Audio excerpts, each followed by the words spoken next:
Hello,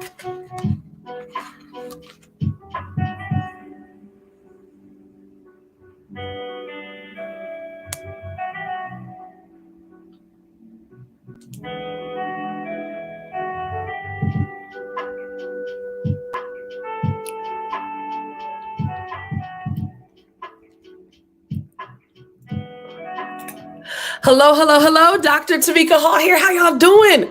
It's Wednesday. You made it to the middle of your week. And I just want to say congratulations to you. Sometimes you got to give yourself a pat on the back for what may seem like a little thing to some, but we know that can be a huge thing. And the fact that you've been able to make it to the middle of your week and then you're hanging out with me tonight, come on. It is definitely a good day. I want to say real quick, I want to give a shout out to Wellness with Manna. Thank you for following me already over on Amazon Live. Now, listen, as the audience is building, for those of you that are here, do me a favor, share this out with your audience.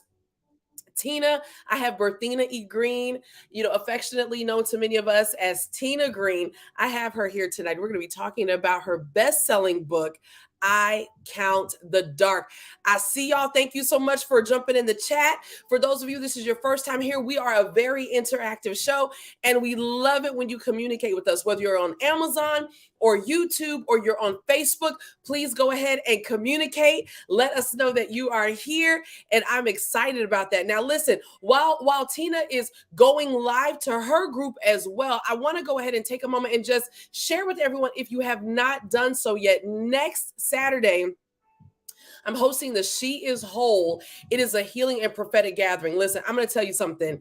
This, if you're thinking it's a church service, it is not that. It is not that.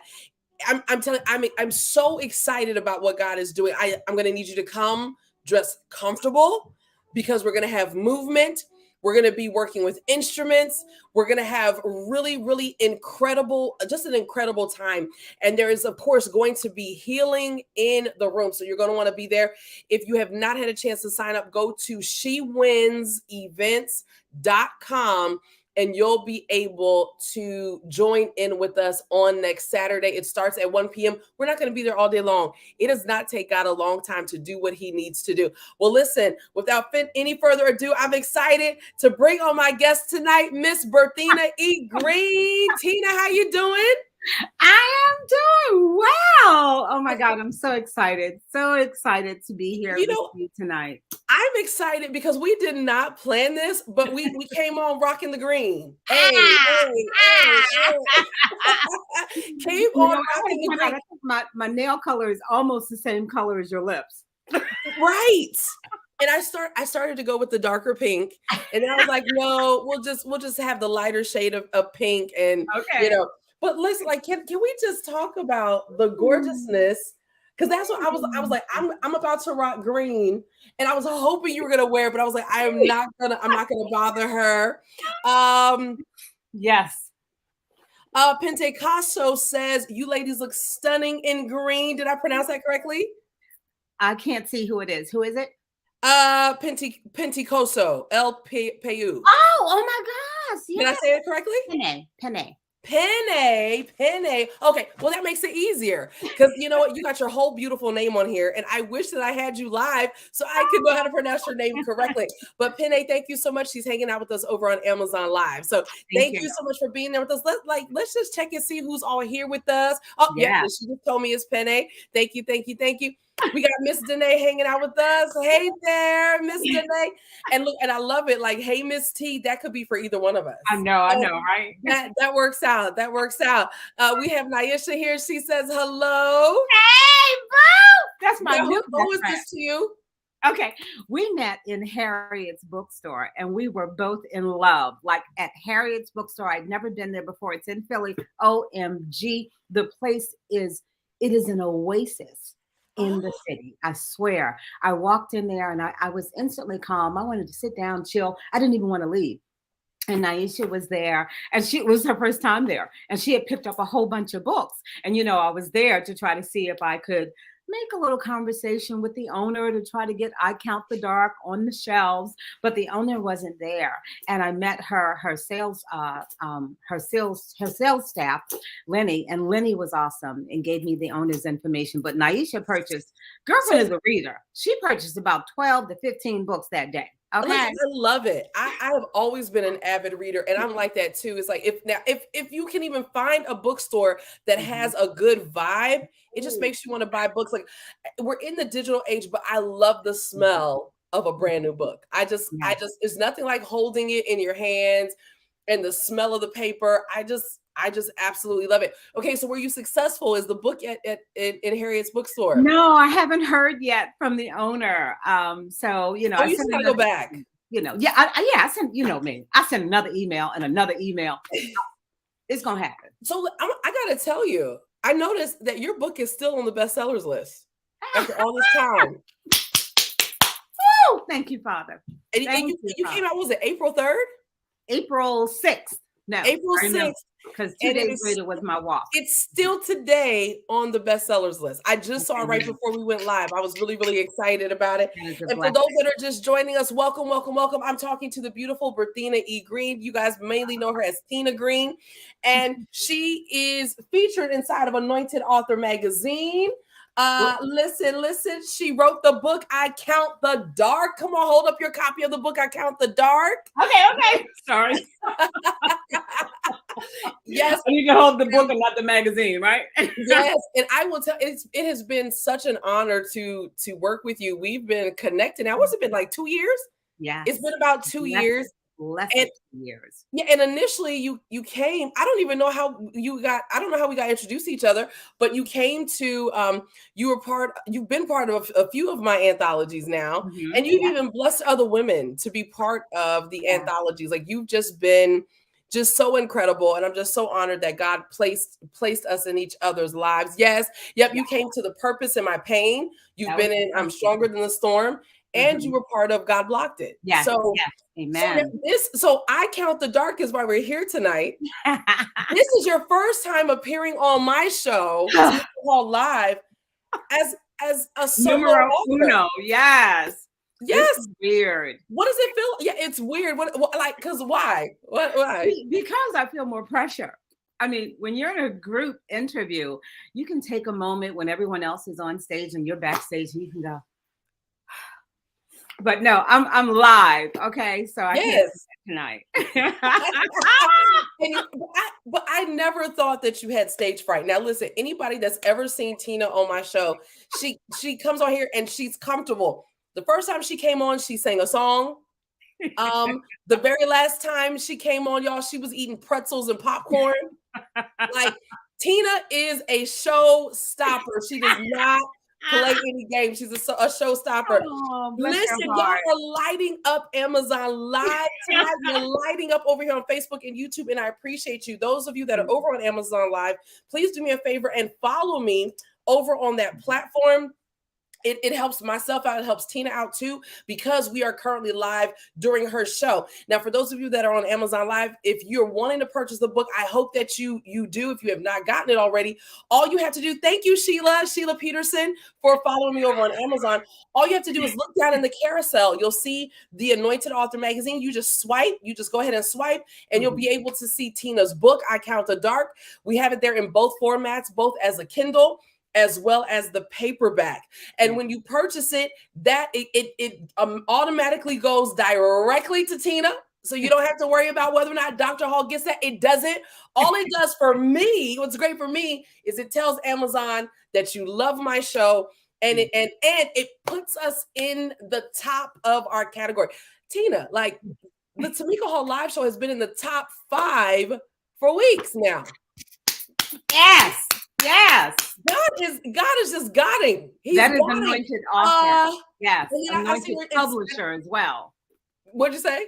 I said Anointed Author and Anointed Publisher as well. Go ahead. Come on now. Speak that thing. Come on and speak that thing. And I'm sorry, it says Trifina 77. Thank you for following me as well. I want to give you a couple of shout outs, Tina, and then we're going to dive right on in. Okay. Cool.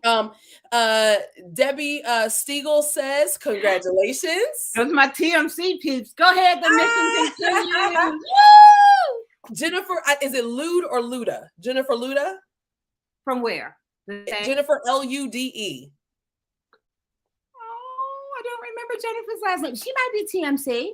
Okay, well, Let me know. Jennifer says, I just bought the book. So, Jennifer, thank you so and you said, yep, Lude. Thank you so much, Jennifer, for Thank you, purchasing the book. Jennifer. Thank you for doing it while you are here live. Thank And you. she says, I can't wait to read it. Oh my gosh. That's what she says. We have Burnett. Hanging out with us from Decatur, Georgia. Decatur! What'd you say? I said Decatur. Listen, y'all. We talk about it every time Tina comes on the show. We had a billboard. I surprised the ladies of was it Stronger Than the Storm? I don't remember which one it was. I Am Stronger Than the Storm. I surprised them with a billboard. And so Tina's bougie. So Tina flew in.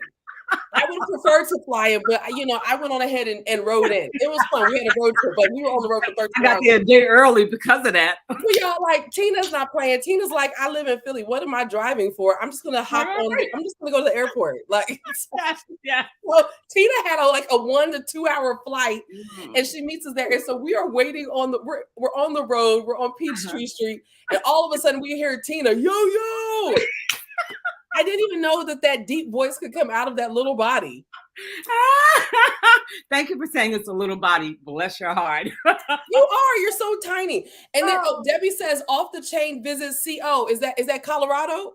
Yes. Debbie, you're hanging out with us from Colorado. You rock.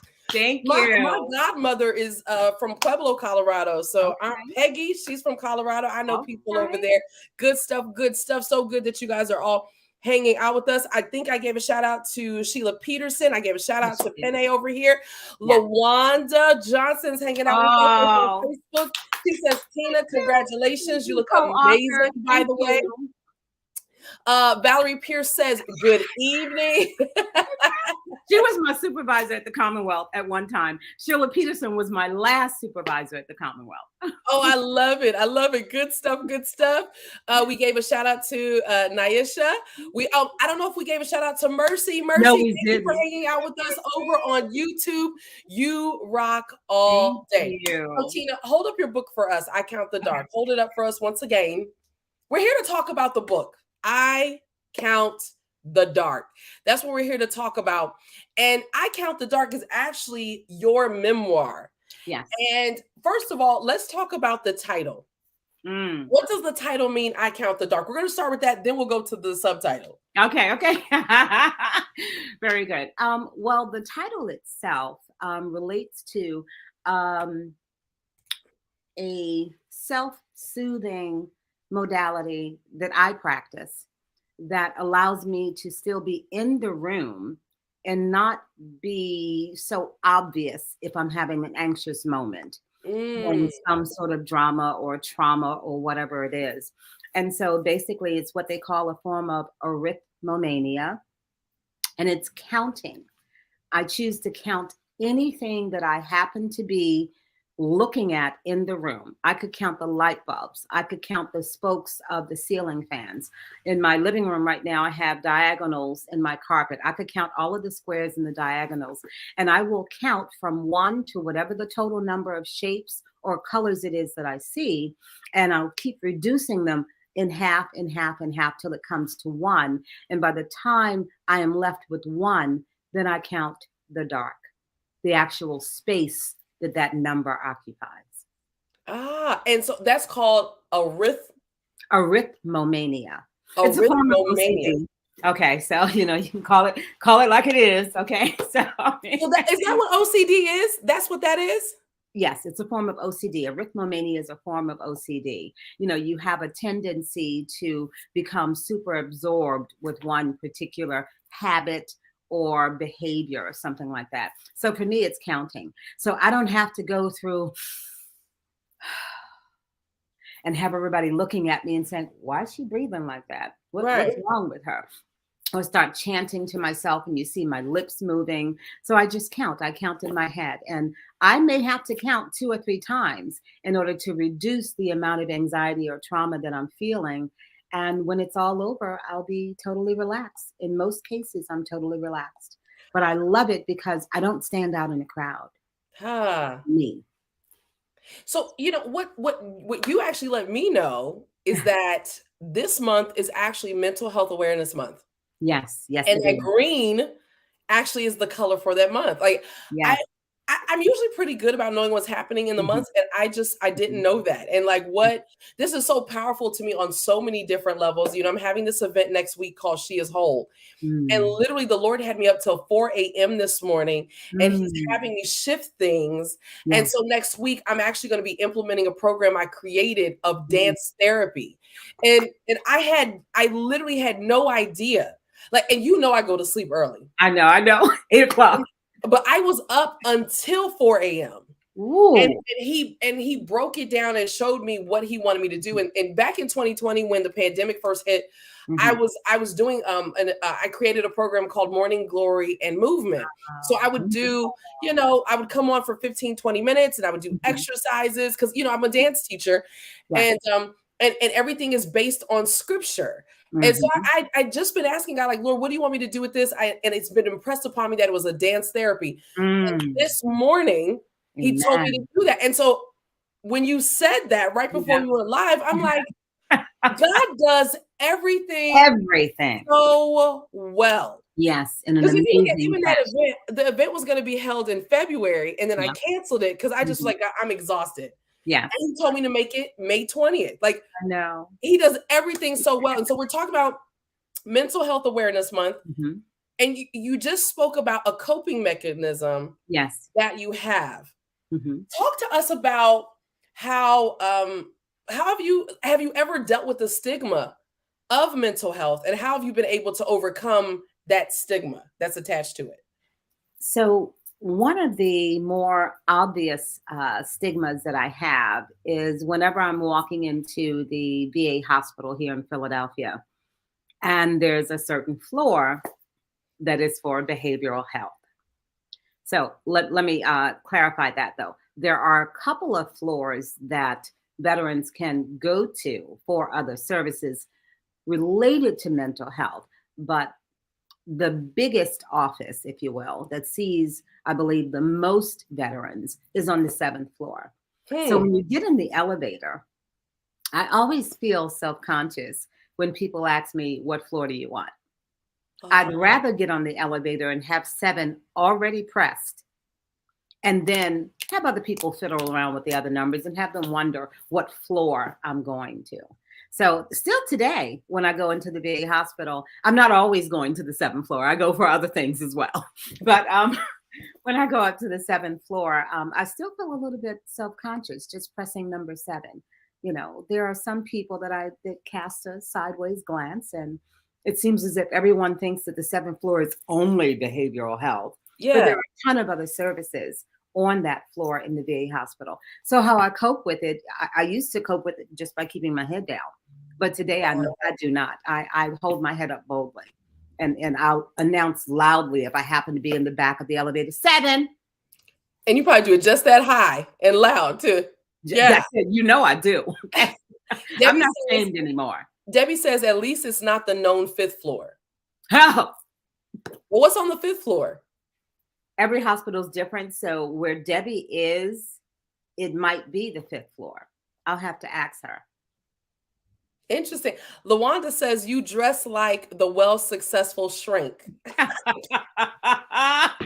ahead, Lawanda. I love that. I don't So have the degrees to go with it, but I love it. it's coming though. So you Amen. Penne said seventh heaven. Debbie said she's in New Jersey. She's in New Jersey. Um, Okay. so I believe it was in The Purpose in My Pain. You wrote a Mhm. chapter, and your Yeah. chapter was called Don't Call Me Crazy. No. Humphrey's pills was discovering the purpose in my pain. That was that chapter. Okay. It was in God Blocked It. No, I am stronger than the storm that I said, if I'm crazy, then so are you, or something Yes. similar to that. Yeah. So talk to us about, well, first of all, when we say mental health, I think a Mhm. lot of times we equate that with almost like a Mhm. level of craziness. But I'll be Mhm. honest with you, Tina, I think mental health applies to all of us.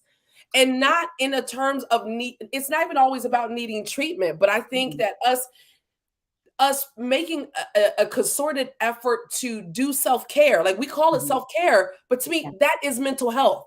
Yes. That's mental wellness. Like Mhm. talk to us about that, because I think the stigma comes from how we classify mental health Yes. We're as a all, whole. and I can't speak for everyone, but I'll speak for myself and for some of the people that I know. Typically, we see it as a weakness, number one, Hmm. deficiency. Someone is just not normal in some way. And depending on certain races, certain genders, certain occupations that people maintain and occupy, you may equate that there's a traumatic situation that they may have faced. And that's why, oh my goodness, they need mental health.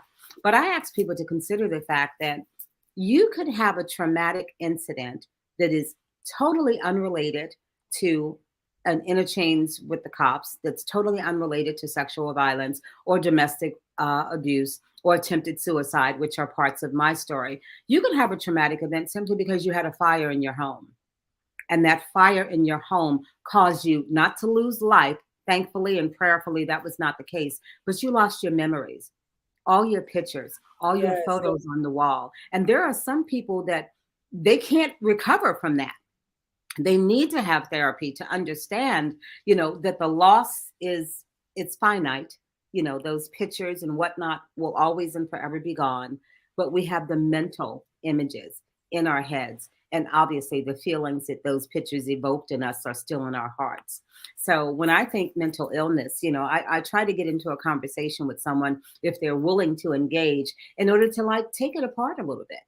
So what is your experience with mental health, if you will? I'm sorry, I said illness, and that's a misnomer. I want to come away from that totally. What is your experience with mental health? If it's always from a dire and extreme focus point, then I can understand how there's some hesitancy, there's some level of discomfort with equating to mental health as a form of self care. If it's not related to something drastic or horrible or terribly traumatic, then it must be another reason why they're considering it as a weakness and not a Mm. strength. Because taking care of your mindset is a strength. You It have to, in order to rise every morning and go out here and face the day, you have to equip yourself with the tools that will allow you to go out and go forth and conquer the day. If you don't, then unfortunately, prayerfully, you'll have an opportunity to start over and do it again. But the day may just not go as fluidly as you'd like it to go. Cassie over on Amazon says yes. Uh, Kathy, thank her. Debbie, and I'm pretty sure she was kind of going like this. I'm just assuming. And she said, teach. And I want to say hello to Theodore Terry, who says, howdy. Dr. Terry, how are you? Hey, Thank Dr. you. Terry, how you doing? Miss Danae says, great analogy. First of all, I'm going to tell you what I love what you did is you took the word illness away from it all the way, Yes. right? And I think that that's the issue. Yes. We say mental health and we automatically think that it is an illness, Yes. not even the weakness, but we think it is an illness. Yes. And I also and I agree, because when Debbie wrote teach, I was Mhm. feeling the same way, and it Mhm. made me think about when I remember years ago the kids were younger and we came Mhm. home from church. And I was married at the time, and my husband was working because he worked in law Mhm. enforcement, so he wasn't there. And Mhm. when he came home, I mean, it was dark. I was so exhausted. Mm. I had 4 small kids, and I came home and I just parked it on the on the sofa. Like I had bought them pizza, and I was like, Mhm. "Y'all have at it, like whatever." Yeah. And, Uh-huh. and I never turned on a light. I never moved. And when he Mm. came home, it was dark, and he was like, Right. he immediately noticed in the dark. Yes. He Mhm. noticed that at the time, like our what's the DVD player was gone. And Mhm. he noticed, I don't know what it was. It was one of those game systems, like the Okay. PlayStation was gone. And he was like, Uh-huh. "Where's this? Where's this?" And I was like, "What are you Wow. talking about?" He Mm. noticed that my laptop bag, and I've done graphics design forever. My laptop bag it was always next to the stairs. Mhm. He was like, "Where is that?" And I was like, "What are you Mm. talking about?" I was like, "I have been here for hours." I was like, "I Yeah. fell asleep. I'm laying here." Like I had Yeah. so we Mm. found out that while we were at church, that someone had broken into the house Mm. and they had stole. I mean, they Right. stole everything. And you know how every Mhm. black family has that really big, like 5 gallon jug that's Yes. full of all their coins. They Yes. took all of that. Ooh, They had gone mercy. through our underwear drawers, and Mm. we had just gotten money because he was a photographer. We had just gotten money Oh, the mercy. day before from a Ooh. photography gig, and he had gone into the drawer and taken that money because we didn't have time to go to the bank, and Yes. he'd gone in the kids' room, and he Oh my took Lord. every piece of money. And I remember for months Mhm. I would wake up screaming in the middle of the night. Mhm. Mhm. I couldn't sleep with my back to the door. I, Yeah. I had, and the thing is, people didn't know I was the praise and worship leader at church, but people didn't know that I had already been abusing alcohol. Right now, Mm. people probably would roll their eyes when I say that Mhm. because for me, I'm a lightweight with everything. So Yeah. back then, me abusing alcohol was me buying a strawberryta and drinking this much of it, but it would Yes. take me out. Yes. But Mhm. it's abusive when you look forward to it. And I was actually Yeah. talking to a friend yesterday that I would be searching and rifling through like the cushions on the couch Yes. for Yes. money for the $2 to Mm. go buy a strawberry that I never drank. Mhm. And then Wow. I wouldn't drink it all that night, but I would sip on it throughout the day. And so Yes. Yes. I was already abusing this alcohol. It doesn't Mhm. matter how small it was. Right. It was the thing that got me through the day. Yes. And then when this happened, I started abusing sleeping pills on Mm. top of the alcohol. Yes. And so when you said that, I wasn't making this conversation about me, but when you said that, No, but and it's you said important. sometimes it can be a traumatic event, I'm Yeah. like, Mhm. wow. And That was a even though traumatic event. people knew, yeah, and the things people around me knew, but we didn't have people like you advocating Mhm. and Mhm. saying, listen, Absolutely. you need to go see about your mental health. Nobody encouraged me to do that. Yes. And I remember Mm. telling people, I'm taking sleeping pills because I can't sleep at Mhm. night. I'm Mhm. screaming. Mhm. Nobody said, let's go to therapy. Mhm. Everybody was like, you'll be all right. Because everybody was Mhm. used to me being strong. Yes. Talk to those of us. How do we know when we should be strong and press through a thing? And when this is a situation where it's a SOS, it's a 911, we need to take mental health into consideration. How do we know the difference for Um, ourselves and for others around us? I'll equate it to me. This is similar to a question that someone put to me a couple of days ago. How did I know that a change was needed? Okay. Hmm. So let's say for me, I'm sitting around the house and my children are around the house. They're younger at this point in time. And I dispatch one to go do this, another to go do that, and another to go do this. And each one that comes back to me with their completed task, I greet them each differently in a very emotional fashion that for them was unexpected. Uh, could have been high anxiety, high anger, or whatever. And so, as children, they're not really going to point out to me that, Mom, you don't usually talk to us like that. So, why are you like this? Okay, so that's one side, and I'll tie it up in just a second. Okay, so another situation could be one where I happen to be out in the market or in a shopping mall, and I've got a tote bag that has a little closure that's just a snap, nothing more than a snap. And I realize when I go to this next store to go to pull out of my tote my wallet is gone. Hmm. So that could be an instance where I crumble into a puddle and I decide I'm just at a loss. I don't know what to do anymore. I don't make a scene. I just walk out the door. So those two situations are almost opposite. For my loved ones, I screamed. I may have shook or I may have grabbed them in some sort of emotional response to what they did, but they had nothing to do with my emotional outburst. And Hmm. then when I'm out in the street where I probably could have had an emotional outburst, I chose not to. And I turned all of these self harm inward. Woe is me. I was dumb. I was stupid. I was pitiful or whatever. So when you look at those two situations, I would say the situation number one is not necessarily on the surface indicative of an opportunity for counseling or for a moment of self care to be more positive in terms of your overall mental health. But you would have some that say, well, that's a lasting impression on that child. So you need to address that. Now, the situation out in the street, I would say that's a situation that's more critical in nature because you took a seemingly inconsequential event.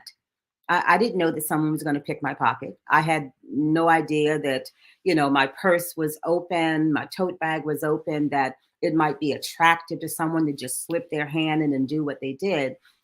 But instead of me turning it outward and Mm. potentially looking at who the purported perpetrator would have been, I decided to turn inward. So the moment you turn inward and you start to doubt yourself, call yourself by negative names, begin to diminish your self worth and your self esteem from the inside out, I think that is the moment in which you may want to and probably should consider outside intervention in the form of mental health care because I wasn't at fault.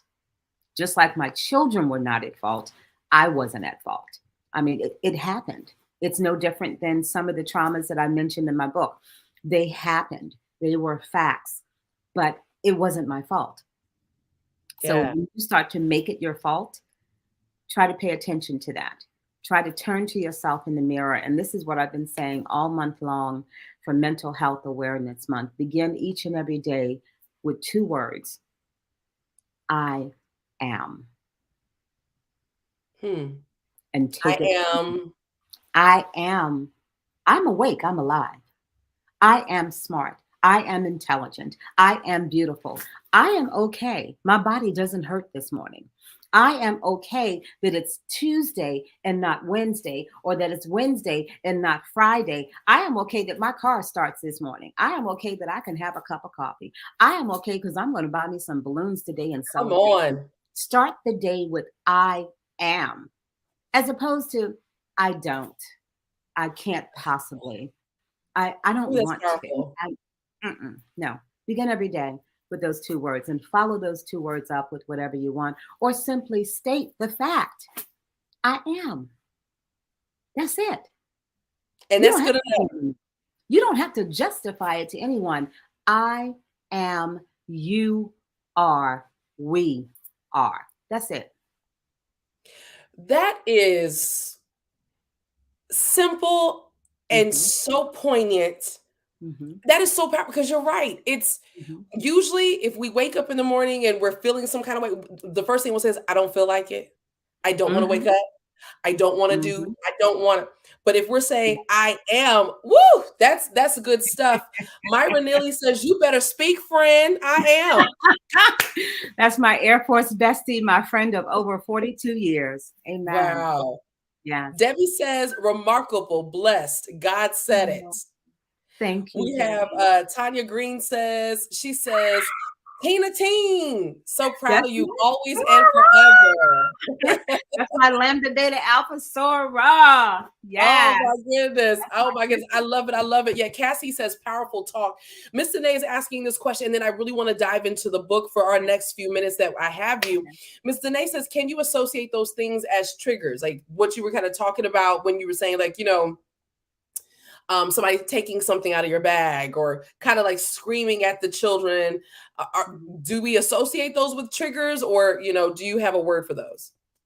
I think they can be, but they are not necessarily triggers. Because when I hear the word trigger, it usually invokes in me imagery, smells, sounds, places, and then I connect that to an experience. So it could have been the example that I mentioned with my children, which, okay, I don't know if any of them are on here. I don't think it ever happened, y'all, but y'all let me know. Okay. But, I mean, I don't think I yelled at them unjustly.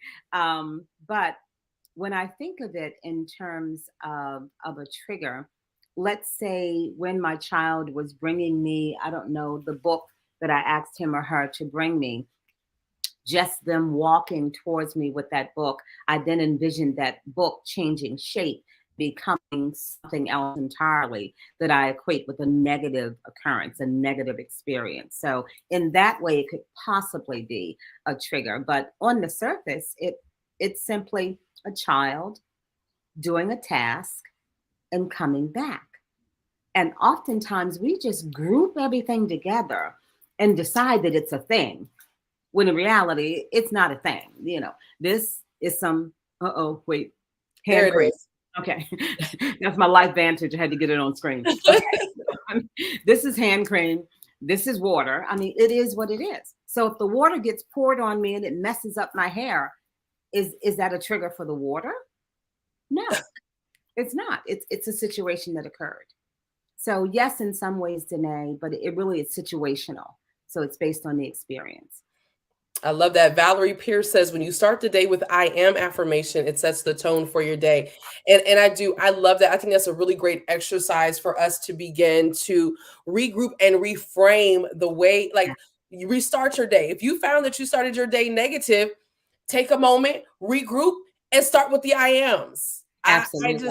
I think that's powerful. So we're talking about I Count the Dark, Yes. which is a memoir. I want you to give us the subtitle of your memoir, because now everybody will understand why we're speaking about mental health. Yes. Okay, so the subtitle is A Memoir of Perseverance, Trauma, Survival, and Determination. And so this is interesting, and Dr. Hall is already aware of this. So when I came up with the subtitle, I think it was back in February, we were having lunch. And actually, it was a surprise luncheon for her because I wanted to thank her for all that she has done for me. And I was able to coordinate a lunch event with some gifts for her, some wonderful ways of just thanking her. Y'all, she came here, and listen, I got to tell them, I left. So this photo shoot, y'all have seen some of the pictures. I was so honored because part of what I do is I'll style and direct photo shoots. So I had the opportunity to direct Tina with her photo shoot, and you see like one of her amazing pictures on the cover. And I left, and I don't know how. Well, actually, I do know how I did. I was helping her put stuff back in her car as we were leaving, and it was freezing because it was December, and I don't like wearing a coat. Like I don't like wearing it, especially when I got to get in the car. I don't even know why I had this trench coat with me, because I was not wearing it. It was so pointless. But anyway, I leave my coat in her car, and she's like, listen, and then I have to drive back to Delaware. And she's like, I will bring this to you. Y'all, I'm like, I'm not going to make you drive my coat. And it was my fault. I was like, I'll get it the next time I'm in Philly. I had another photo shoot, forgot all about the fact that like I was gonna be there. And then when I thought about it, I was like, I'm not gonna tell Tina, because I know she'll drop what, because y'all, she's so amazing. Those of you who know her, you know she will drop everything in her day. And I was like, I was thinking about on the way there, and I was like, I'm not gonna tell her I'm on my way today, because she will drop everything she's doing to bring me this coat. The next thing you know, she's like, I'm bringing you the coat. Pick the day. And I'm like, you don't have to drive an hour to bring me this coat. And she's like, I can't fit it. But So I had to. Listen, I'm trying to cook for her and everything. I was like, listen, let me cook you lunch. She's like, nah, I wanted to go to a restaurant. I'm like, okay. I had no idea she had coordinated with my daughter. She and I still haven't put out the video because I was waiting for our interview. Y'all, she brought me my favorite perfume ever, which is discontinued in most high-end stores. Like they have a new scent. It's the J'adore. It is my favorite scent ever. And my daughter knew, like, it just broke me up when and I've been nursing the same bottle for like 2 years when I found out that they changed the scent. Like I went to the store, I was like, how do you change a signature scent? I know. Y'all, Tina went to multiple stores to get me the big bottle of my favorite perfume. Like, so I'm sitting there eating, and she goes, hey, I gotta run outside. I'm like, all right. First of all, Tina is Tina. Y'all know her. So like Tina was gone forever. I said, I don't know if Tina had to go boo-boo or what. I said, no, it's Tina in the bathroom, or she's out there witnessing to somebody. Or she went and bought clothes for a homeless person on the side of the restaurant. Like Tina is being Tina. I was trying to figure out how to get back into the restaurant because where we were seated was in the window. I was trying to figure out how far around outside the building can I walk so she will not see me walking up. And I am so oblivious. Walking I was eating. Flowers. I was eating. She walks in. She's got a big, huge bouquet of flowers. She's got this huge, like, bags. She has Wasn't it balloons? Yes, balloons. She Uh-huh. walks And I up had and I my turn camera on record. and then I she's already had it on recording. record, And walking up I to think she you. said something, and I turned around and I was like, "What are you doing?"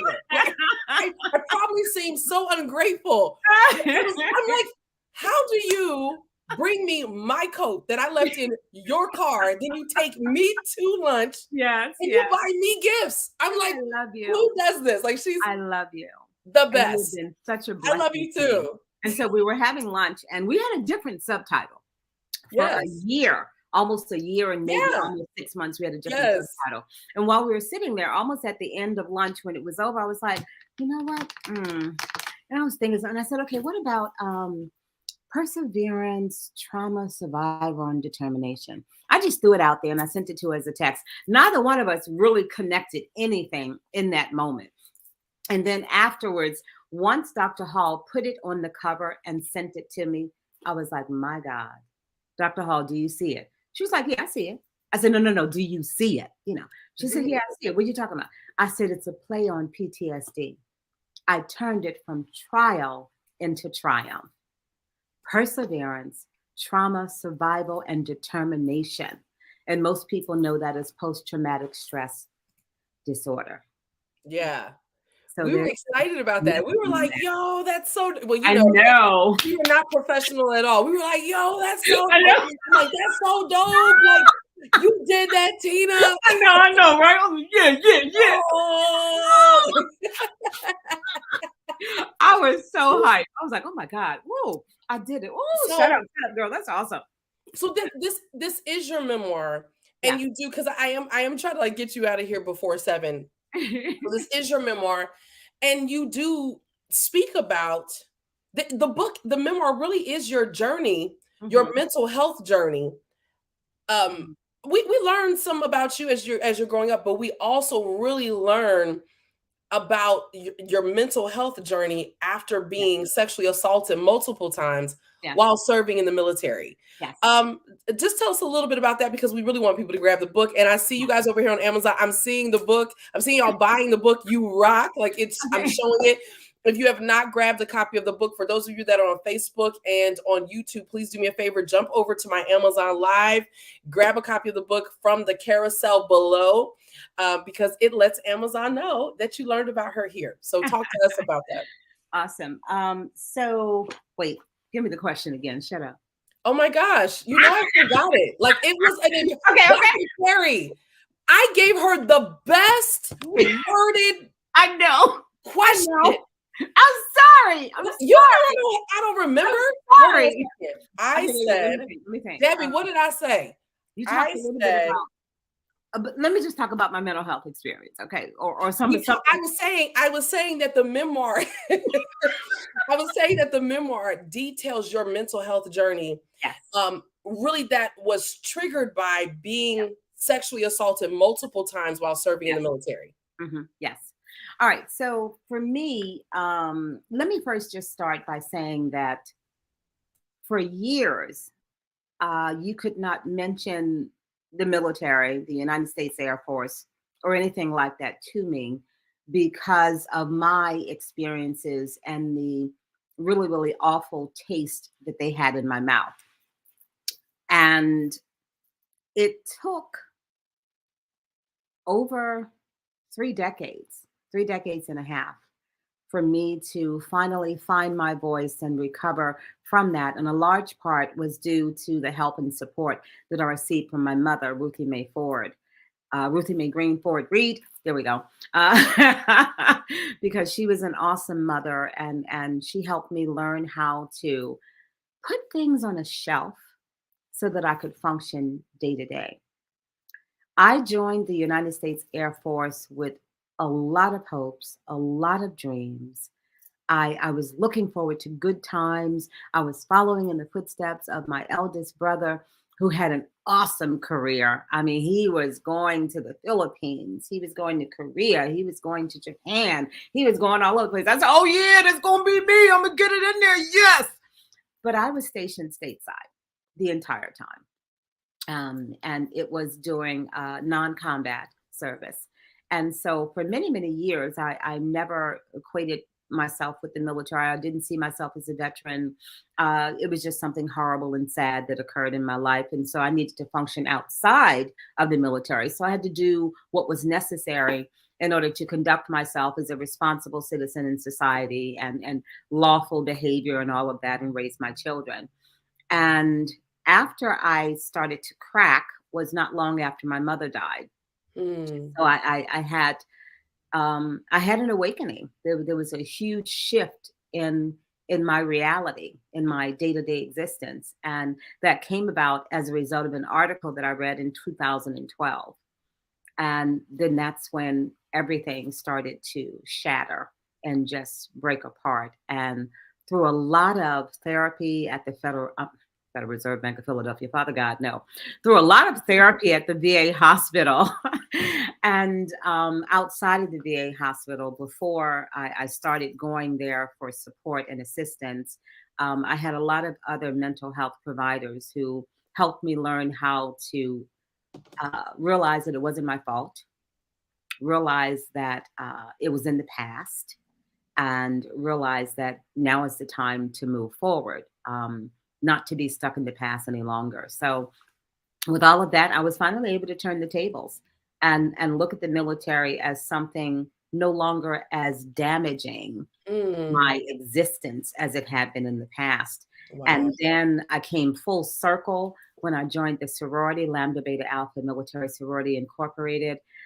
They showed me a sisterhood that I had never experienced before. And then to have the opportunity to join the Mission Continues Women Veterans Leadership Program. Woo! That's it. It's off. It's off right now. There's no stopping me right now.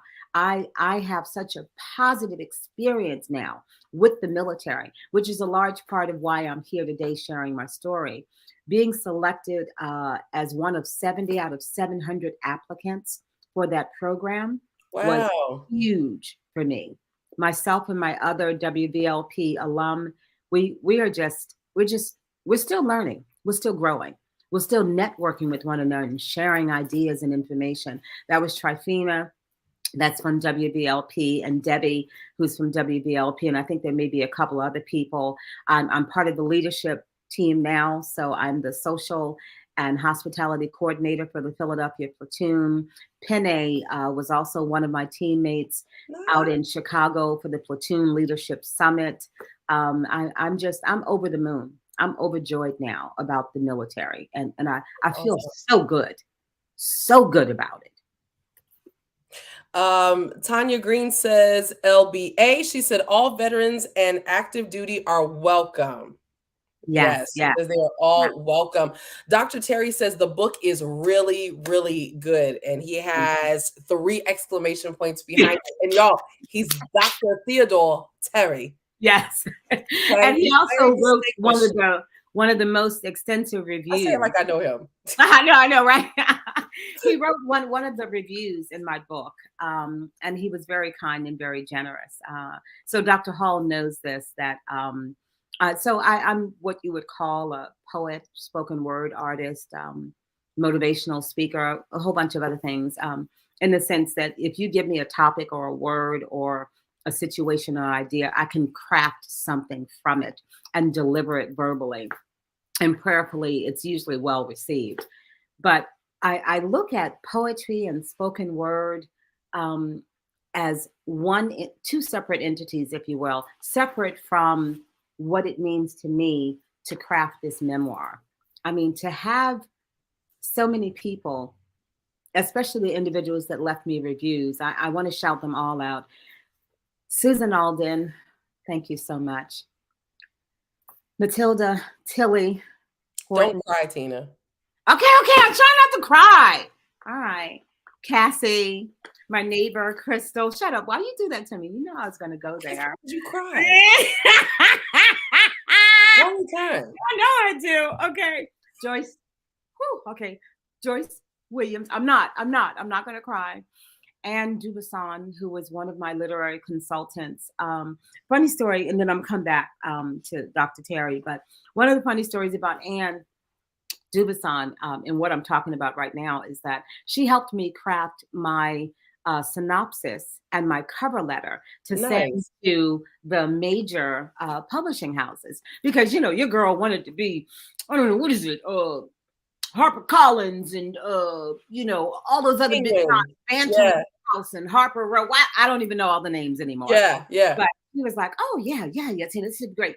So I really appreciated her, and this connects her to Joyce Williams and the review that Joyce gave to me. So I remember when I got my first serious rejection letter. I Mm. call it serious because inside of the letter, they had some tips for me in terms of how to proceed, which other publishing houses I should go to introduce myself to them in my commentary. So I called it serious because it meant that they actually read the synopsis letter for letter, word for word, and they were able to give me valuable input. So I went online as soon as I got it. I went to social media. I said, "Oh my God, oh my God, oh my God, I got an announcement. Oh my God, oh my God, oh my God." Okay, so I sent my letters out to publishing house, blah, blah, blah, blah, blah. And before I could even finish, after I finished the post, right, and I told everybody what was really going on, I get all these messages, and Joyce was one in particular. She said, "You know what? I thought you were going to tell me that your book was being published by HarperCollins. And here you go talking about how they rejected you." She said, I don't know how you make lemonade out of lemons, but I want some of your juice." I Okay. love that though. But even that is powerful. Yes. I've often said, I'm like, it's a blessing that I was rejected. A lot of who I am today is because I was rejected. Amen. And I thank God for that. I do. I mean, we don't want to stay in a rejected state, but No. if you can see Mhm. the blessing in the rejection, Yes. it doesn't hurt as bad. It was a learning lesson because number one, you have to imagine how many submissions they received Yes. daily, weekly, hourly. I can't even tell you. And I had the other form letters I received, no. And then you also have the silence when you send something out and And you you get never hear anything. nothing Oh back. yeah, I know. I've done it all. So Yes. that was one level, getting nothing back. No, I'm gonna go from here. Getting nothing back, getting a form letter back, and then getting real concrete suggestions to me. That was huge because I felt like I was on the map. At least they knew my name. They knew the title of my book. And so to have Anne help me with that, and then to see, that Joyce's reaction to my post, it was just so wonderful because people know that these days who you're looking at is 6.5 years old. Well, 7.5. I'm about to be 8 years old. So that's because that's when I found my voice. And so I I don't love it. sit for just anything anymore. And if something comes along that's not to my liking, I talk about it. I make changes. So I don't just sit and accept poor service from anyone at any time. So I know how to say no. I know how to turn that around and make it into a yes. Or there are times when I have to just leave it alone and walk away.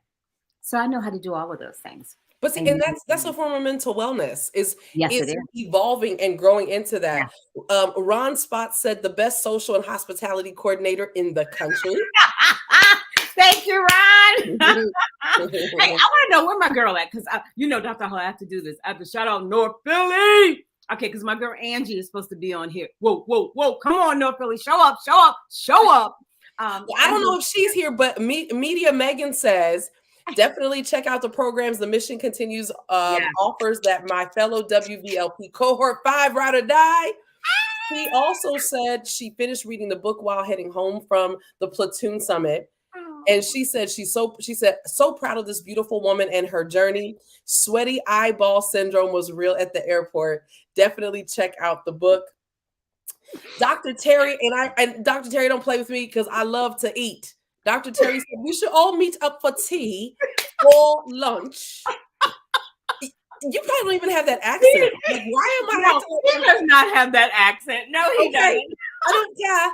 I want lunch or tea. But let me also share this with you. Myra, who was on, I know she had to go in jet. She's flying. That's my jet setter friend. She's always flying to and fro. And Dr. Terry, they both live out in Missouri, and they're such wonderful. They're neighbors, number one. And I just met Dr. Terry through Myra. And so the moment they knew my book was coming out, They were all about scheduling and setting up author signing and reading events for me all over Missouri and Illinois. And they just, places that they mentioned, I was like, oh my God, really? Oh my God, really? Dr. Terry was like, oh yeah, yeah, we can go to this university here, that university there. We can go to Barnes and Nobles over here, and we can go. I was like, oh my God, they they like me. They You really, really like me. they I did write something that was kind of sort of value. Oh my God.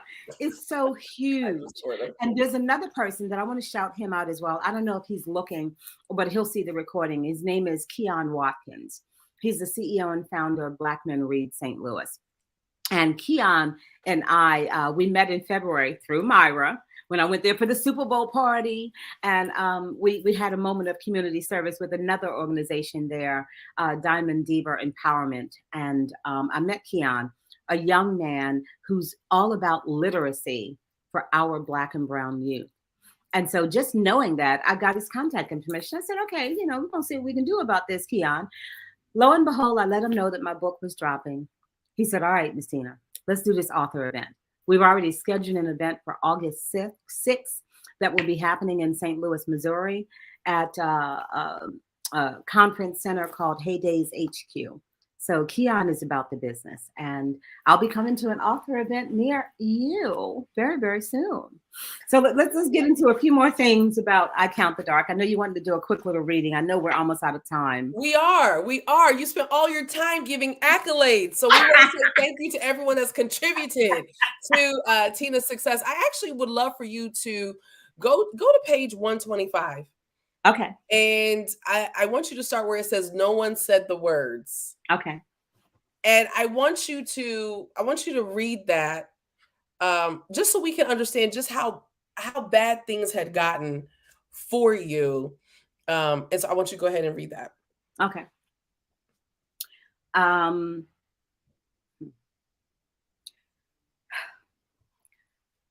Okay.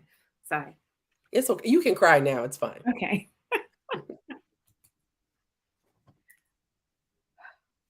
No one said the words suicide attempt aloud the whole night, but they both knew what I had tried to do, and they both seemed genuinely glad that I had not succeeded. They stayed with me all night long just to watch over me and didn't leave my side until the next day when they had to go to work. I just happened to be on my 3-day break, so there was nowhere that I wanted or needed to go, and I mostly stayed in my room. I remember standing in the bathroom hours later, looking at my eyes and noticing how dilated my pupils were and wondering why I wasn't dead. What was happening here? So that followed the death of my father and my brother within less than 60 days among one another. Wow. And my brother, James Wilson Green, who served in Vietnam, he was afflicted and affected by Agent Orange, and it overtook him so much so that he ended his life by suicide.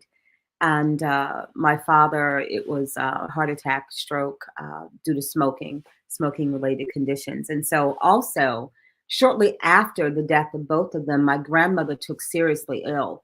And so the military thought I was going to have to go home yet again. I'd gone home twice in short order.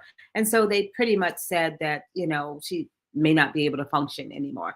And that ended my career with the military.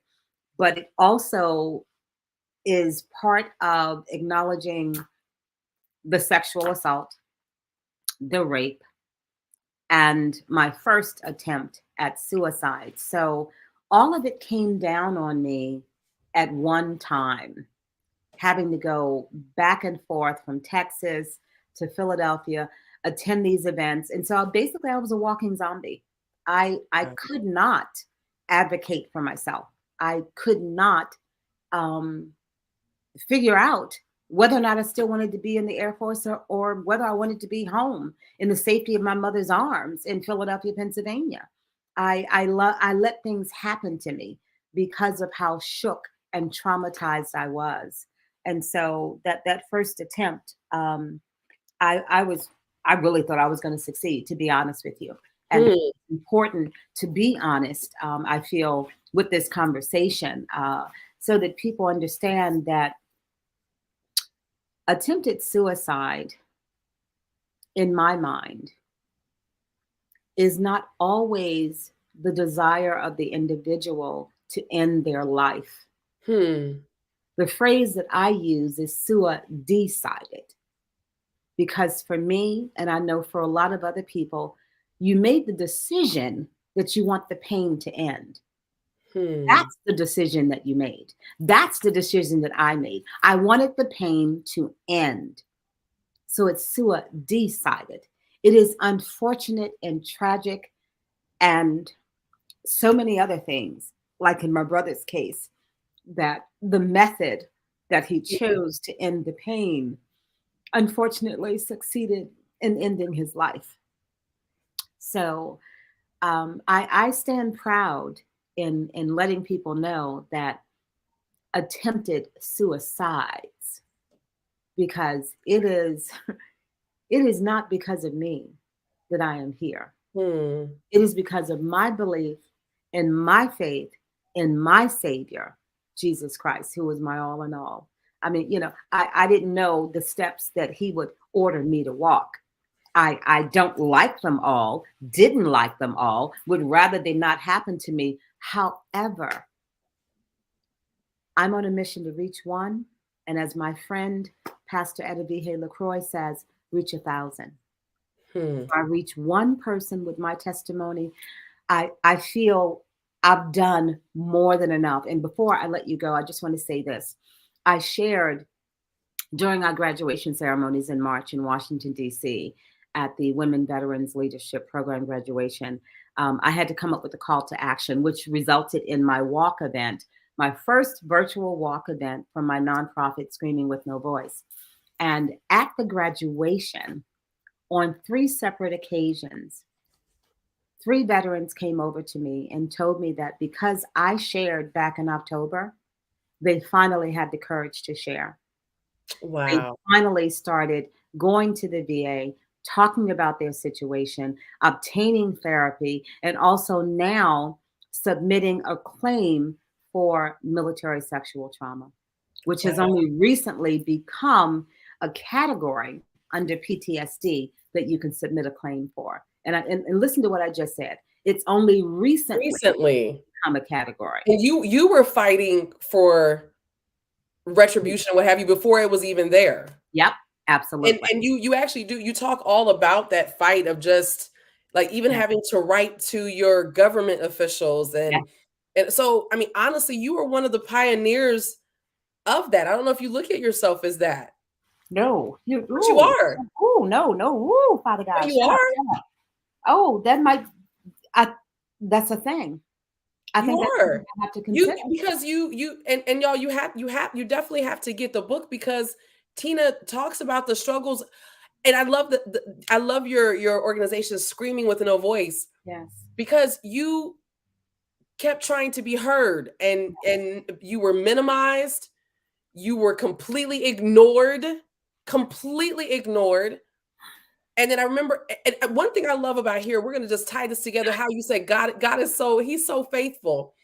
I love how in the portion that you read, you said they both knew what I had tried to do, and they both seemed genuinely glad that I had not succeeded. At every step of the way, God put somebody in your life, despite all the people that made you feel like you were worthless. God always yes, had someone around you that was genuinely glad yes, that you were alive, that that you didn't succeed in taking yes, yourself out, yes. and how you even had people that pushed you Hmm. to reach out to government officials in high places, and all of a sudden the scream receives a microphone. All of a sudden you're screaming and your voice is heard. And this happened, the fact that now this is a category, you're part of that. You were heard, and you had to bypass the military. And your letter had to, and I'm gonna tell you something. I interned with my governor. I did that. I Okay. interned with the governor. I know what it's like. I remember being an intern and being the one that opened all the mail. Yes. So the fact that your letter You got to imagine your letter went through a lot of people before it hit the it went through a lot of gatekeepers before it hit the person that could be the decision maker. Mhm, So mhm. you are absolutely one of the pioneers. That's a whole nother meaning for the fact that this is now a category. It's being recognized. And now other people that have been screaming, they have a voice. You're part of that. Wow. Wow. I have to make a couple of points before we leave because Yeah. you just turned the whole you flipped screaming with no voice. Hmm. You flipped it over. You turned it around and have me looking at it a different way. So a couple of things that I want to say. Number one, the title "Screaming with No Voice." There's a longer story and analogy that goes to it, that goes with it, and I'll talk about that another time. But basically, it's how I felt at the moment of my assault because my mouth was wide open Hmm. and there was no sound coming out. And it's a longer story goes along with that. So that's one thing that I want to say. So that's how I've always viewed the title Hmm. based on my trauma, my experience. But to hear you say it now about giving voice to so many others coming after me, that is huge for me. And Dr. Terry, if you're still on here, I'm going to start writing about that because he's always after me. When's the next book? You're writing it, right? And the other thing that I have to say is that last two things. This is one. Number one, it wasn't until my letter was sent to whitehouse.gov when President Barack Obama was in the White House that I got the follow-up letter from the then secretary of the VA. So all my other letters that went out to the representative and the congressmen and the senators, there was, just a little obligatory blah, blah, blah, blah, blah, blah, blah, blah, blah, blah. And that was the very first time whitehouse.gov, shut up. Come I mean, on. yeah, I'm a citizen of the United States. Yes, I do vote, but I never sent a letter to the White House. It was literally after that letter went to whitehouse.gov with President Barack Obama being in the White House that I got a direct letter from the Secretary of the VA at that time.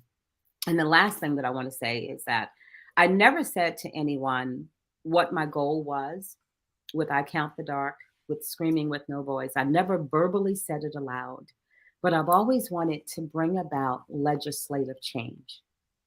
In addition to legislative change, I also want to bring about new training for enlisted and officers on up from the top to the bottom so that they can understand that maybe with more training and empathy, with more training focused on respecting boundaries, with communication, with understanding that you're looking at a live person, another human being.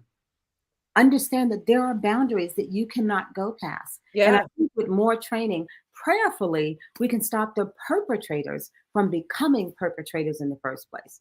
So that is a large part of it.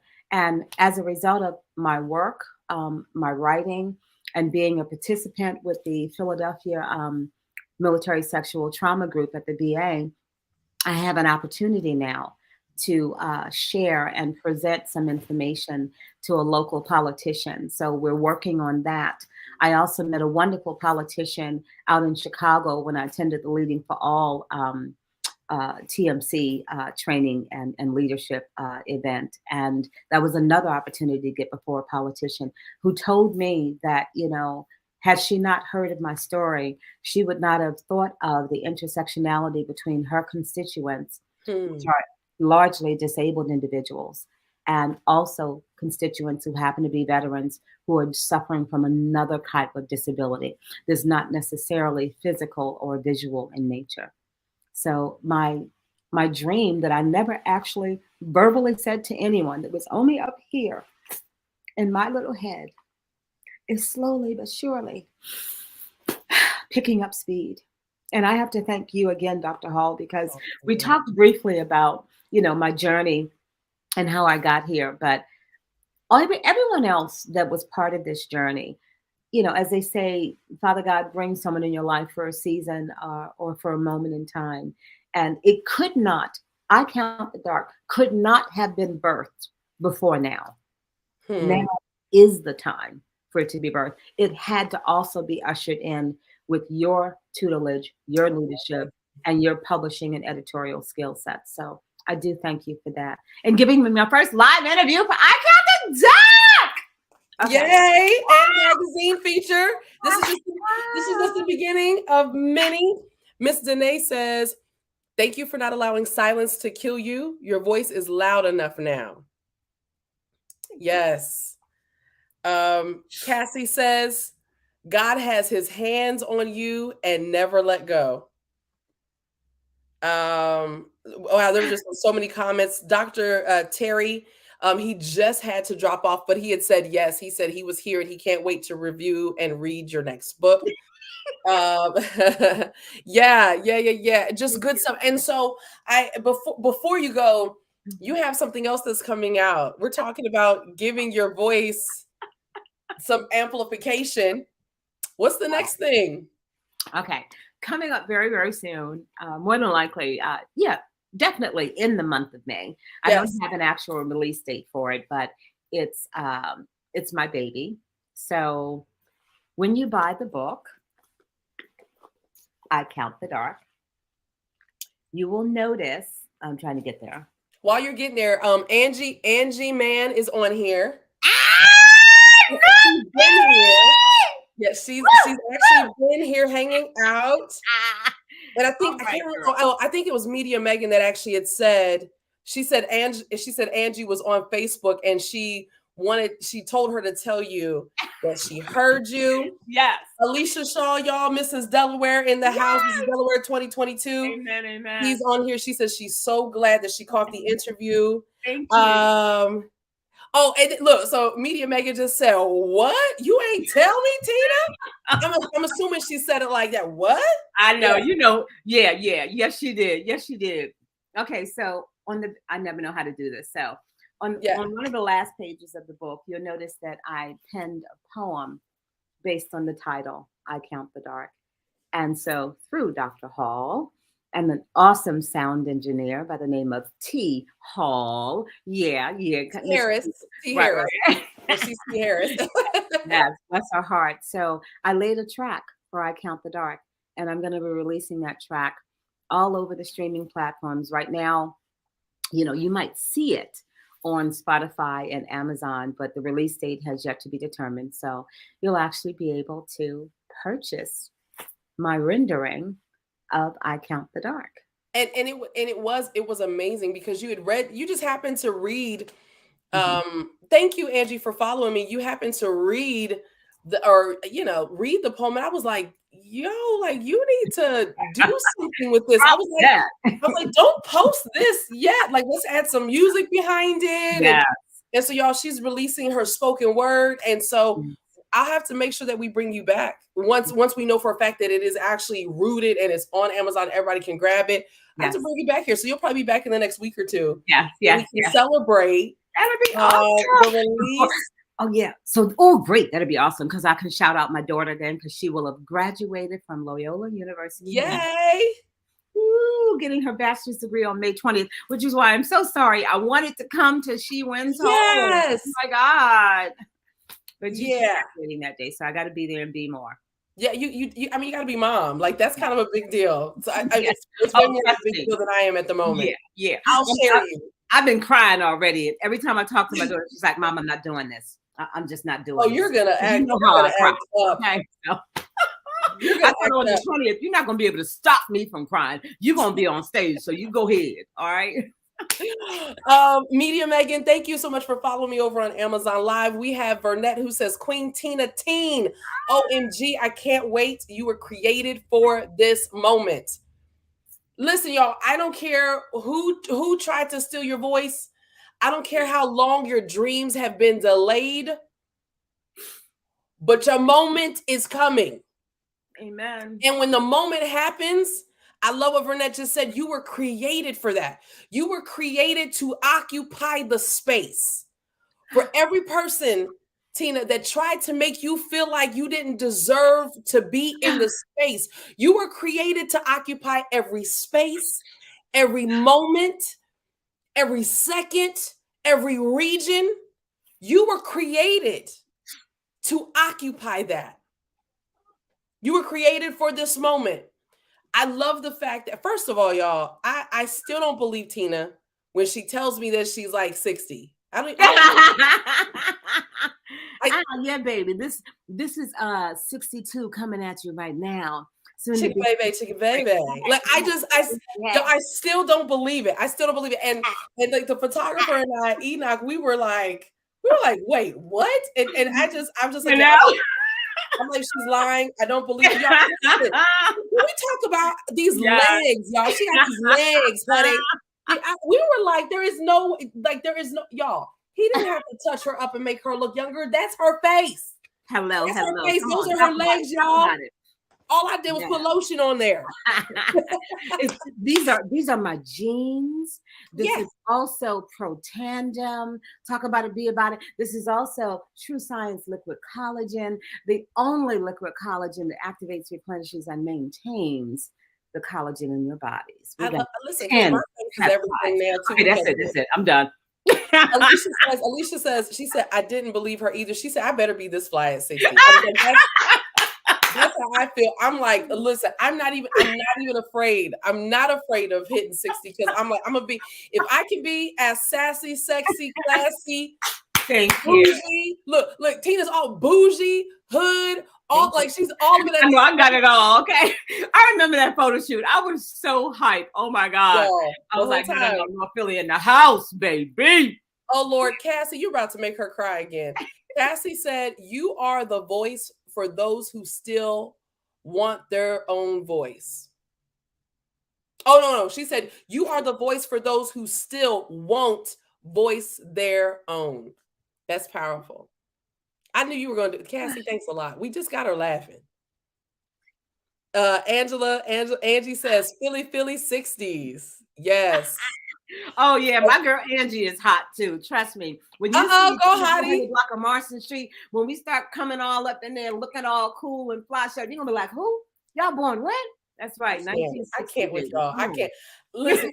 Y'all probably will out party me because I go to bed at 8 o'clock. Debbie said, mic drop. Alicia said, yes, sassy, sexy, classy, bougie. You are all, and you're saved. You're all of those things. Tina, let everybody know, how can they connect with you? How can they get a copy of the book, an autographed copy from you? All those great things. Okay, so as you can see scrolling on the bottom of the screen right now, depending on where you're looking at us from, there is a link available so that you can order directly from me and you'll get an autographed copy. When you order, you can order through Amazon, Barnes and Nobles, Books a Million, Walmart.com. You can go all of those places, but it's going to come shipping direct to you from the manufacturer, the actual printer, if you will. So I don't get a chance to see it. I'm so sorry. And you'd have to wait for me to come to you. But if you have an author event near you, then I'll come and sign it for you. Otherwise, I'll put up the link again, or you can go to my primary website, which is BerthiennaEgreen.com. That's also in the bottom of your screen. And you can purchase directly from me there as well, and you'll get an autographed copy. So in any way you want to do it, it's totally fine by me. But I love autographing books. It's still a new thing. And I still write these long. I believe it. Me, girlfriend, when you start really blowing up, you're going to be able to write those long dedications. Y'all should see the text messages I get from Tina. Like one time I was like, Tina, I'm overwhelmed. See, it's like this is the way my kids like it, right? My grown adults, they like to do one-liners and two-liners, and then you can be back 20 times. No. I'm gonna put it all in one message. Okay? Yeah, it's overwhelming. I'm like one day I was like, Tina, I'm overwhelmed by the messages. I know. What can I say? Love me or don't. It's just it. I'm like, I'm overwhelmed. But listen, Berthienna E. Green, it was an honor to have you on Tamika Hall Live. Your first solo interview here, right? Your best-selling and still on the bestsellers list book. Like, who has a book that's been on the bestsellers list for a whole month? That's not easy to do. That's a big thing. That is a big thing. You were number one in what, 3 or 4 categories? Six, y'all. Come on now. I just want to close with this, because the most important first ranking that I received that you let me know was #1 bestseller new release was in sexual assault true crime. That was huge for me as it occurred during Sexual Assault Awareness Month. My book was released on April the 6th. Oh, thank you, LaQuisha. And then also I had my first virtual walk called MICE, Make It Comfortable for Everyone, to raise more awareness, to advocate and support survivors and thrivers everywhere of military sexual trauma. So having that first new release bestseller ranking occur during Sexual Assault Awareness Month and let it be in sexual assault true crime, that was huge. I felt like I was done. That was my mic drop. I felt like, okay, that's it. I'm here. It's done. So God did it all. Wait a minute. Hold on a second. So Burnett says Queen T writes stories, not text messages. She know it. Media Megan says she sure do. She said it's never one line. Y'all, it's not. Like it's not. And I just know it's you. Like I don't even try to change you. I just when I'm overwhelmed, I'm like, Tina, I can't even read it. Like I'm overwhelmed. Because I get so many messages and emails and phone calls all day long. And sometimes I'm like, Tina, I can't even read it. Like I can't. And Cassie just gave you a whole bunch of hearts. Oh, she gave you a whole bunch of hearts. Thank you. Yes, listen, we all know. But we love you though. Everybody loves you. I love you all. Everybody loves you. Everybody loves you. LaQuisha says that was God in terms of it hitting #1 in that category during that month. That's powerful. I got one last shout out. I'm so sorry. I'm gonna stop after this. Okay, so I have to shout out my stylist. Okay, you see, you got, this is all April the stylist Scott. Okay. Hey, April Scott. Her changing faces. Okay. Y'all, changing faces in New Jersey. Yeah. No, y'all. Alicia talk about something. She needs to do audio messages. Alicia, her audio messages are just as long. I do audio messages for my iPhone people. Y'all need to come on up. Come on over to the other side, okay? Because I have an iPhone, and listen, like y'all, like Tina, see my business line is not on the iPhone. And Tina talking about something. You need to come to iPhone. I'm like, I'm not giving you access to do voice messages with me, Tina. Because iPhone, I don't even think they have a limit on. I already get people sending me 4-minute messages. No, but I can't do it from anybody. It's not just you. I can't do it. I don't have the attention span. But you need this voice in your ear. No, Tina. Guess what? I have your spoken word. Arithmomania. And y'all listen, I was in the studio with her. I had to tell Tina. Tina was like, "How did it go?" I was like, "Let's not cry as much this take." You know it.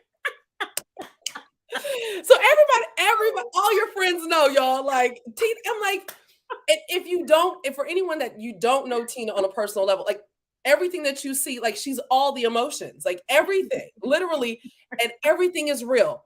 Mm-hmm. Every time she cries, it's real. Mm-hmm. When she's laughing aloud, it's real. Even if it takes place in the same 60 seconds, like it really is real. Yes. And so when Tina was recording the spoken word, she would cry. And I was like, okay, but it would be at different parts. This baby crying, like the whole thing makes her cry. I'm like, there's not one part that just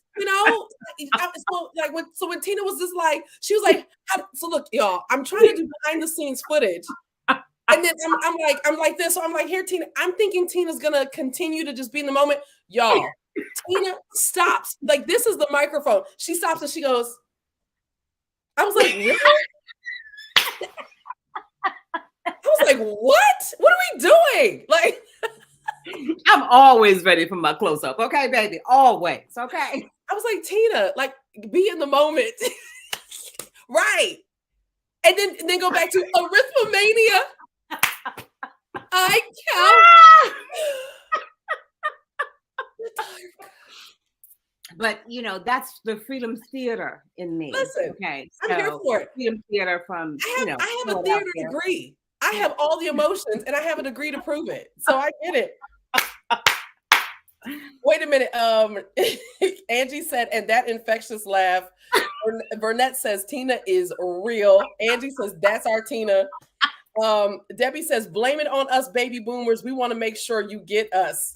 Yeah, mommy. Yeah, mommy. Listen, like it is just like, yeah, I count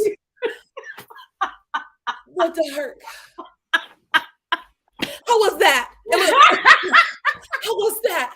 I was like, let me listen to it. Like it was arithmomania. So I will be in the moment, but I also have to make sure that the articulation, the tonality. It was. Yeah, Angie said, and sing. Listen, y'all. No, like seriously, it was just the end was like, I count the dark. How was that? Yeah, I was great. I'm like pulling out tissues. I'm like, you get it? It's like, I'm like, do you want to listen to it? Y'all, and I was like, no, do it again. This is her with the headphones on. Mind you, she recited it like 7 times. Every time she listened to it, I want to hear it. I don't think here she go. I don't think I like this take as much as the other one. Because I look for inflection. I look for the breathy pauses. I look for I mean, all of that. You're amazing. If a word is not pronounced correctly, I have an issue. I do. So that's how it is. No, I want people to understand because I couldn't get the full. How was that? How was it? No, you got to also know how to hold your chest. Yeah. I was like, T, run it back, please. I don't think I like this take as much as the other one. But she still went back. Do it again. Can we do it again? Just that end part, please. Just the end part. Hold on. Arithmomania. I count. No, but look, and y'all, she did this with her hands. Listen, I was paying attention. She did. I know. Like she has this part where she goes 5, 6, 7. It's only Tina. Like I saw her on the schoolyard. She was like 5, 6, 7, 8. Who do we appreciate? Like, every time. Arithmomania. Hey, that's a North Philly girl doing the double dutch. That's all of that. The hopscotch, all of that. Okay, I was killing it when I was. Debbie said, "Go, coach." Say what? Debbie said, "Go, coach." Burnett said, "I want to holler in this restaurant." That's because Burnett. That's because you already know. Amen. I'm telling you, y'all. The whole. I'm like Tina. Like, don't, because y'all know God's blessed her. She's in doubt. Can we not let those hit the mic so much? Like, you know what? They gotta stay down here. I know. I was trying to step back. She's smacking the mic. 5, 6. I was like, Tina, just shut up. Put those in their place. But when you say those rhymes, those nursery rhymes from being a kid, I just think you just get in the moment, you know. Y'all, we got Sharon Monet in the house. North Philly. Represent. All right. That's what I'm talking about. See? Wait a minute, y'all. We got Deisha in the house. We got Philly is taking over tonight. Hey, Deisha. Come on, just baby. Just me over on Amazon. Thank you. Debbie says, thanks for keeping it. Listen, y'all, I'm trying to tell you. So when the spoken word comes out, now y'all gonna know every inflection. I count. No, it's this. That's right. So you have the visuals to go with the audio. How was that? Y'all, her hair was pulled up, so I don't know what she was pulling away from the face. How was that? How was I was like, I gotta listen to it. I don't know. That's when I had my new skin showing. Yeah. So what were you pushing on that side? It just doesn't matter. It's just rubbing it. That's last story, y'all, and I promise I'm done because I gotta go. Go. Why did Tina come over here, y'all? We made a makeshift studio in my house so that Tina didn't have to drive so far. So like the engineer came and set up everything here. Y'all, Tina comes up in my house with a piece of fried fish in her purse, wrapped in aluminum foil. And she goes, "Oh, look why I got these chips here. Oh, Dr. Hall, you think we can put these in your toaster oven?" I was like, "What?" I'm like, "You just carry fish in your purse?" Like, I don't know. Girl gotta eat, okay? And bread. Y'all, she brought a roll. Yeah, I did. I had roll. Yes, honey child. And had me warm it up so that she could put butter on it. Yep, there you go. I rock and roll. North Philly, we ready. We ready. Okay. And to all my TMC my whole Army apartment people smell out like there fish. that want to act like I don't know how to rock and roll. Yeah, I may be a Debbie little. said, "Did she bring her own hot sauce?" No, I offered her some hot sauce. I did. But see, my peeps be thinking I don't know how to. No, see, Sharon, you're at. Sharon said it's a Philly thing. It's Bring a plate always. Yeah, mommy. Yeah, mommy. No. Angie said North. Yes. Yes.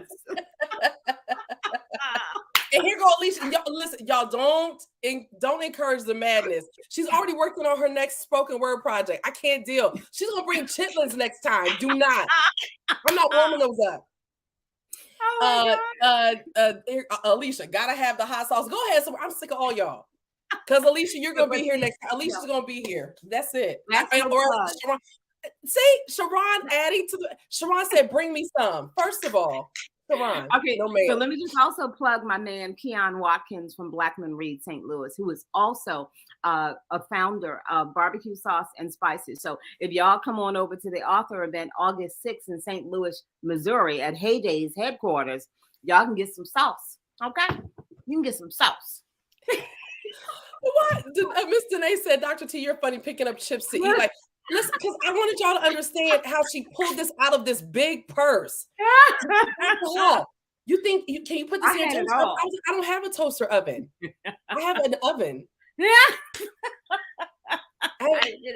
don't have enough counter space in here to have an oven, a toaster oven. Like, how you gonna just come and claim like appliances and stuff like that? But anyway, you make it do. I can't stand Alicia tonight. Alicia talking about something. I'll bring the Kool-Aid. What flavor? Grape, mommy. Oh, you bring a purple. Yes. Bring that grape Kool-Aid. Come Listen, on, y'all. This was a good time. This was a good time. Good time. I count. No job. How was it? But y'all, again, just pay attention because the side was already shaved. I don't know what hair she was pushing back that day. I know. How'd I do? I hate Sharon. Sharon said cherry and some sugar water. I hate everybody tonight. I hate everybody. Don't start because I'll go way back North Philly on you, And then Angie talking about some bougie budget. I can't stand everybody on this live tonight. Y'all are just okay. Let me make all the viewers choke. Let me make all the viewers choke for a second. So when we were growing up in North Philly and we were on welfare, and so we made do with a lot of things. We were very, very creative. And so I just shared this in Chicago with some of my TMC peeps. I said, y'all ain't said nothing till you had some lard sandwiches. Lard.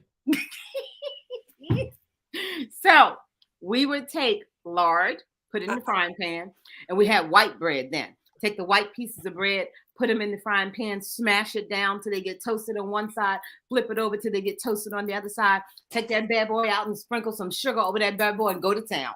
Okay. So Debbie says, "Stop it. I'm getting homesick." But then she said, "Yuck." I know. Here you go, Sharon. Okay, look, Sharon says, "You mad because you're not from Philly, Tamika." First of all, let me just talk about Sharon. First of all, I love Miss Sharon Monet, y'all. Sharon is the CEO. She's the founder and CEO of Pen Legacy Publications. And I am honored to be part of her staff. So in addition to me having my own publishing company, you know, I love it when Black women can work together. We support each other. There is no competition. Y'all, like she makes sure that I win. She makes sure that I shine. And I'm honored because I am part of her staff over there. But Sharon, I met Sharon a couple years ago. She came on my show. And Sharon learned at that time, I was living in Philly. And I was teaching in Philly. And she like gave me the lowdown. She was like, "You cannot be nice. She was like, "You're too nice." Like because I was like, the kids don't like me here. I was like, everybody's mean to me. She said, we're all angry in Philly. She said, you can't. Lord, no. Sharon said, we're all angry. She said, you can't be going around saying hello and good morning. Lord. I was like, I say good morning. Nobody says anything back. Like, he was like, you gotta stop that. I was like, okay. I mean, I'm telling Lord. Deisha said, oh, wait a minute. Debbie said gravy. Y'all having a family reunion on here. Debbie said gravy and bread. Oh, child, please, yes. And then Deisha said large. She said, I had syrup sandwiches. Well, we did that too, but that was bougie. How you say it? The bougie. Oh, but then here goes Sharon. Sharon said we added syrup to that. Yeah. Okay. Miss Danae says instead of butter, margarine. Lord. Oh, wait, Miss Danae. I think Miss Danae is from Philly too. Debbie says taro and butter. Y'all Alaga syrup. That's what we grew up on. Alaga, Alaga syrup. Yep. And then last thing I'll share with you and let you go. So another sandwich me and my mama used to enjoy making, and we would watch our soap opera. Mayonnaise sandwiches? No, we did that too, but no, not for me and mama. Me and mama, when we would have our dinner sandwich, okay, we would take Vienna sausages. Yes. We would take, We would take Vienna sausages, toast that bread, slice the Vienna sausages in half. You had to have 4 on one row, 3 on the other, okay? And then you would take and put mayonnaise on both sides of the bread. You would take and drizzle some syrup over it and some hot sauce over it, slam that sucker together, and you was going to town. Yeah, that was me and Mama Ruth. That was our dinner sandwich. That does not sound good. And I used to love Vienna sausages, but I'm sorry, nothing. I don't care what y'all say. Nothing beats a fried bologna sandwich. Like nothing. Yeah, but that's when you got meat. You know what I'm saying? If you didn't have meat, then you may do whatever you got in the cupboard. And typically you had sugar. Typically you might have had some bread. You might have butter or margarine, because those are like, they go with certain things. You need your butter for your grits. You need your butter for your cream of wheat, So if all the butter and stuff was gone and mama hadn't gone to the store, it might have only been lard and sugar and white bread. That's it. But my mother is from South Carolina, and I remember my mom talking to me about the lard over the bread too, actually, now that I think about it. Now, Sharon was talking about the Vienna. She said, that's beyond me. Now, the Vienna's, I was kind of sort of with you until you put the syrup on it. The syrup, the hot sauce. But I guess that's like sweet and spicy. Yeah, to have the syrup and the hot sauce on the Vienna. It's like a hood egg roll. With the mayo, OMG. You couldn't get me to eat it today, but that's what I grew up with. No, you got to eat it when you come over here. No, next time. We ain't eating no Vienna sausages. No, we ain't. No. That souse meat, which I also used to enjoy, and it looks like crap. What is it? Souse meat. It's all the innards of the pig, and it's gelled. So it's gelatinous, and you slice it, and you put that sucker between crackers and some hot sauce. I used to eat that. That's what I grew up with. That, the pig. Is that like head hog cheese? Yeah, some people, the bougie people, might call it head hog cheese, but we used to call it. Wait a minute. You were bougie if you said head hog cheese? We called it souse meat. Okay. That's because, first of all, Deisha's laughing at me. She said, Tamika said hood egg roll. Like, that's what that was. Right?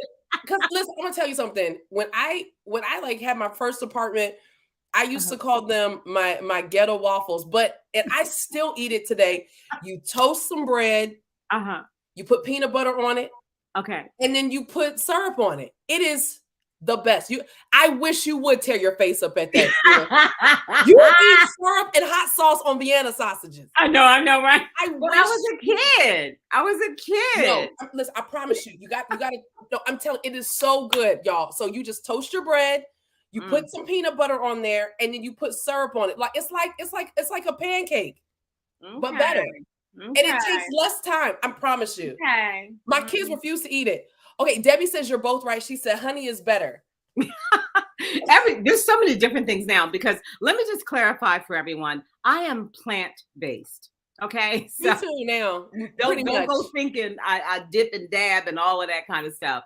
I do a little bit of poultry, a little bit of turkey, a little bit of seafood or fish every now and again. Do seafood, so I guess primarily it's veggies and pasta, rice, fruit, juicing, raw food challenges, all of that. But That's what I grew up in North Philly with, with the trucks coming I'm down here the for street it. selling their wares. It's, hey, it was normal. How But was that? it Was not makes you normal. really appreciate now. Like the other day I went to the store and I just bought whatever groceries I wanted. And Mhm. I could have started crying in the grocery store because I remember when I first had moved to Philly. I Mhm. moved to Philly back in 2019 after being married for almost 13 years. And Mm. it was my first apartment Wow. like that I'd been in for years. Right. Right. And I didn't think I could make it. And so Right. to be there and for a long time, I really couldn't afford for us to eat anything more than Mhm. like ramen noodles or Mhm. Mhm. if like Mhm. my friend, if she would, like one of my best friends actually lived in Philly at the time, and she would sometimes, if I told her what was going on, she would actually buy like chicken nuggets, like she would buy food and put it in the refrigerator. And so That's just so the other day, I went and just bought something. Like I had bought salmon and hard. I thought, and I had to stop and reflect and say, God, I thank you. Mhm. Because I remember when all I Mhm. could do was eat ramen noodles because Mhm. that's Mhm. all I could afford. I remember that. Yeah. I remember that. And so God he is a good God. But Amen.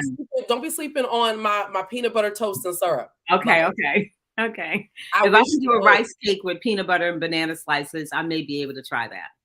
You absolutely. It is so good. It is. I promise you. Please do it and tell me. Please do it and tell me. So, Listen, y'all, this has been such a great time. I thank you to everyone that purchased. Y'all killed it over here on Amazon. I see. Listen, they've been buying it up over here on Amazon. They've been buying it up. Thank you to all of you that are over here on Facebook and YouTube. You guys rock my whole entire life. Thank you for hanging out with me over here on Amazon Live and all of just the interaction. This has been so much fun. Sharon, who is, I'm excited to call her my friend, my sister, but she's also my boss and she's a tyrant. But I love her. She makes me better. She does not allow people to treat me like everybody needs somebody because I'm the purpose bully and she's the purpose bully in my life. And I love her. I don't even tell her like how much I love her, but she refuses to let me allow people to use me. So what I do for other people, she said it's a Philly thing. Listen, y'all, like she's been bullying me since we met years ago on the radio. amen. She's been bullying me and just pushing me to be better. And I love you. Yeah. Thank you for taking your time out, Sharon. Y'all, she's busy. She's the publicist. Y'all Mm, saw where I had the opportunity to publish Miss Evelyn Braxton. That came from mm. Sharon. She came to me and Wow. she offered. She was like, "Do you think you could do?" I said, "What you mean? Do I think?